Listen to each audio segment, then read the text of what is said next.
Welcome, what is up? Thank you for tuning back into the Chaos Lair. Of course, I am Chris Chaos, here with your 411, the 411, for SmackDown Live, from Oakland, California. I'd be remiss if I didn't continue the theme that I have started from last night, and then actually the Remembering the Brain video that I did on Sunday night. You can go check that out if you haven't watched it.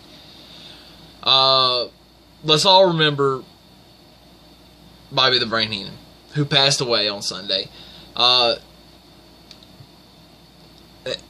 not going to go into a big diatribe about it. I just want to again say to Cynthia, or Cindy as she goes by, and his wife and daughter Jessica, my thoughts and prayers are with you and the rest of your family.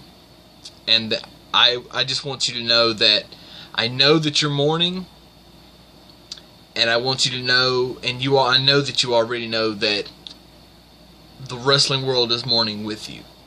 Not to the extent that you are, because us all collectively didn't know Bobby that well, but we are mourning with you. And I can't imagine. I've heard nothing but good stories the last 2 days about Bobby Heenan, and that is the way that it should be. We should remember the good. SmackDown starts off with the Shane promo. Vengeance. I mean, that sums it up. Vengeance. It's going to happen in Hell in a Cell. I'm sold. Let's go. 3 weeks. Let's do it now. Aiden English versus Randy Orton. Just a great match. I love how they are positioning Aiden English. Now, he's doing the job a lot, but he's a good worker. I mean, he's very solid in everything that he's been doing. I can't wait. It can't be long. I mean, within the next 6 months, they've got to start something with him, because he's just too good of a talent for them not to. I mean, they're just brain dead if they don't. They've got to put him in something. Now, is he ever going to be the WWE Champion? I don't know. I never thought that Jinder Mahal was going to be the WWE Champion, but he is. Anyway, Randy gets the win, and once again, just a phenomenal match. RKO off of the second rope, or catching Aiden. Well, he's coming off the second rope. Rusev comes out post-match, cuts a mini promo and says he's going to take the fangs. I think he said venom, or the veins. I don't know what he said. I'd have to go back and look. But I think what he meant was fangs from Randy Orton out of the snake, the viper.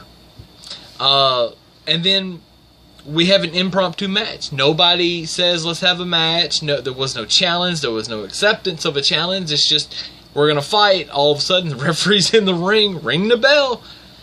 And 12 seconds later, Rusev wins. No problem. 8 seconds at SummerSlam for Orton. Put Rusev back over. He needs it. The Jinder Mahal promo. Look. Racial-ish comments, yes. Crossing the line, no. The fans are supposed to hate him. That was too far. No, it was not. In my opinion, you have to walk the line. As a heel, you have to walk that that center line. You just can't cross that line. And to me, he was way over here.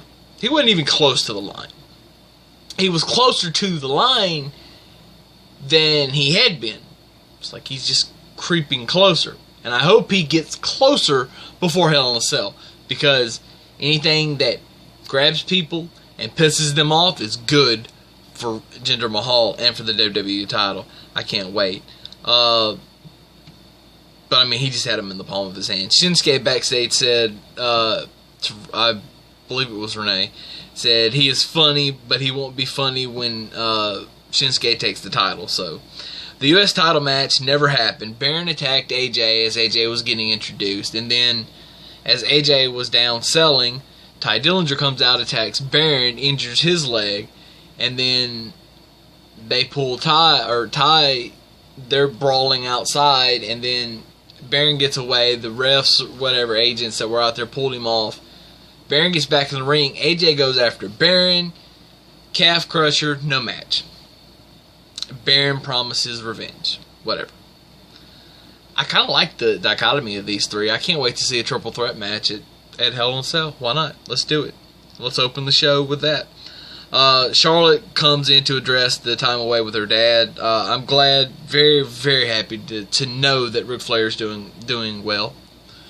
Woo! That's my tribute.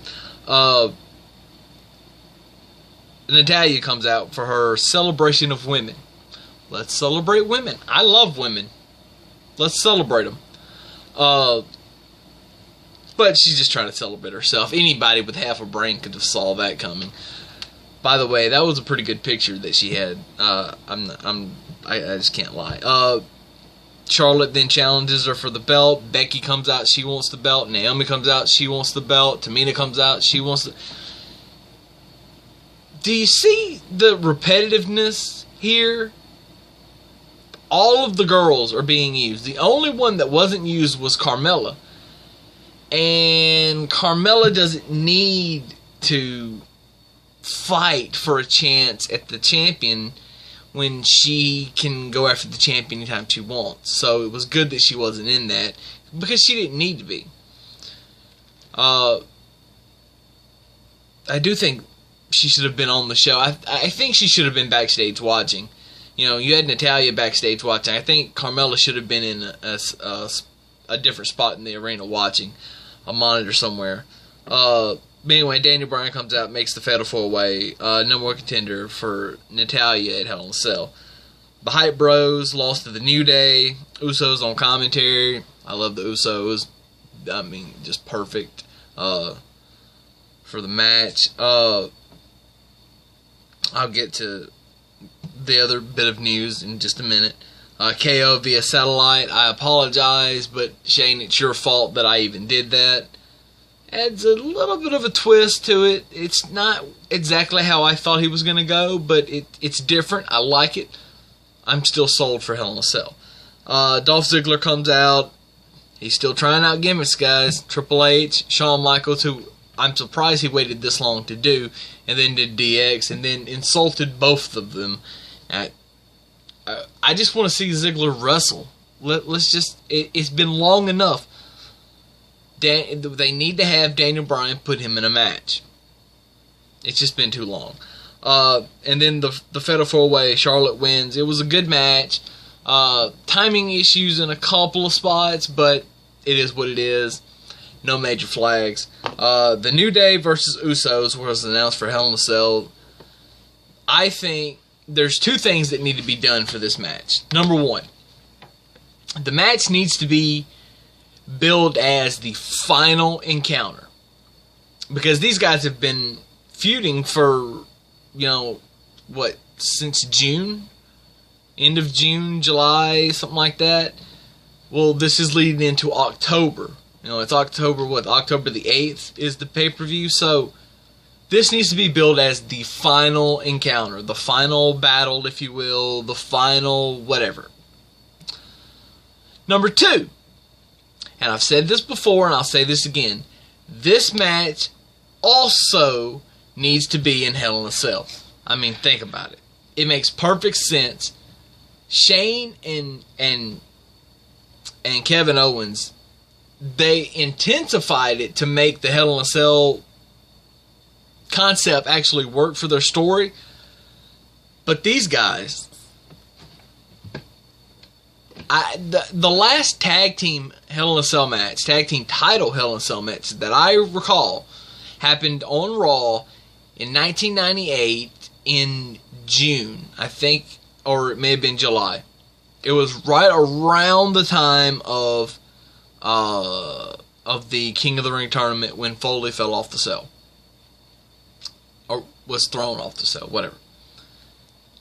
I think this is perfect. And they can start the show with that Hell in a Cell and then end it with the other one. Or they can end the show with two Hell in a Cells. I don't care. I'm not booking the show. I'm just giving ideas. I'll book the show later. Trust me, I will.